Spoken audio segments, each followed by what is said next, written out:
One aspect of baseball that is unique to the game and can be a bit confusing is the force out. So let's take a look at that in a bit more detail. As you know, the defensive team can put a runner out by tagging him with the ball.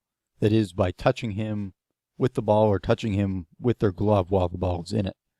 As long as the runner is not on a base, tagging the runner is always an option to put him out. When it comes to ground balls, the other way that a team can put out a runner is through the force out. Rather than trying to come up with a technical definition, let's just jump into a few examples.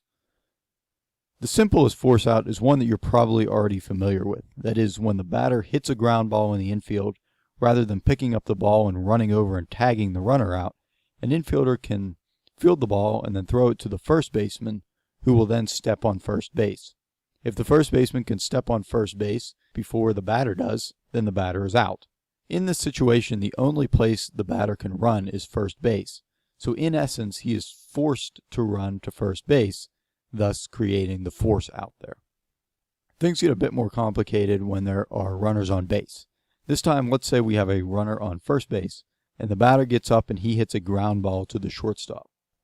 Our batter is still forced to run to first base, and we cannot have two runners on the same base at the same time, which means that our runner on first base is now forced to run to second base, which means that this has created a force out at second base as well.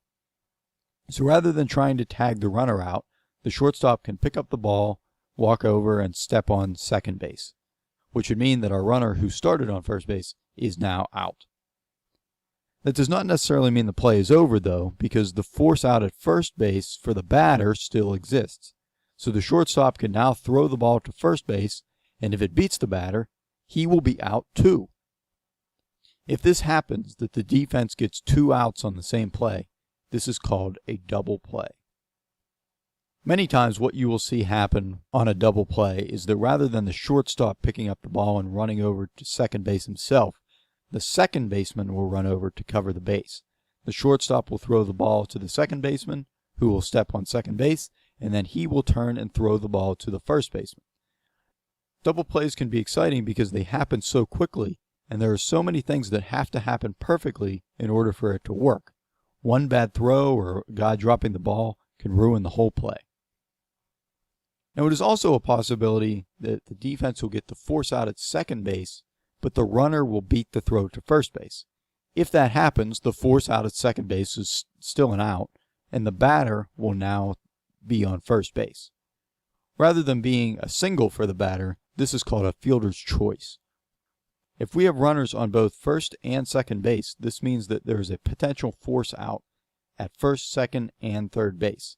An infielder can pick up a ground ball and touch any base to get the force out. And to take it one step further, if the bases are loaded, there is also a force out on home plate as well. So if there's a ground ball back to the pitcher, he can pick it up, throw it to the catcher, and all he has to do is step on home plate, and the runner who is on third base will be out. The final thing we're going to look at is the removal of a force out in the middle of the play. Now, this doesn't happen all that often, but you'll see here why it is important to know when it does. Let's go back to just having a runner on first base. And when the runner is on first base, he does not actually have to be touching the base. He can take a few steps towards second base. This is called a leadoff. He has to be careful, though, because if he's not on the base, this means that he can be tagged out at any point. But back to our force out. Let's say that there is a ground ball hit back to the pitcher.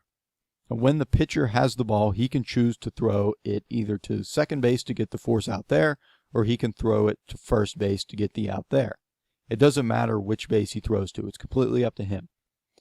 Let's say this time he throws to first base, and the first baseman catches the ball, which means that the batter is now out.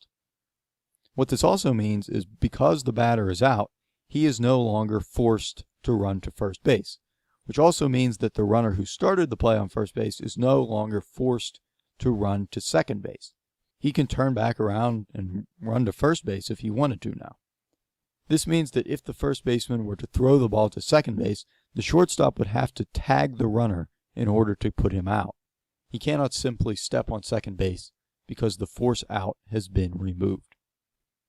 And so that's the force out. In short, when a defensive player has the ball and he puts out a runner by touching the base that runner is being forced to run to rather than actually tagging him out.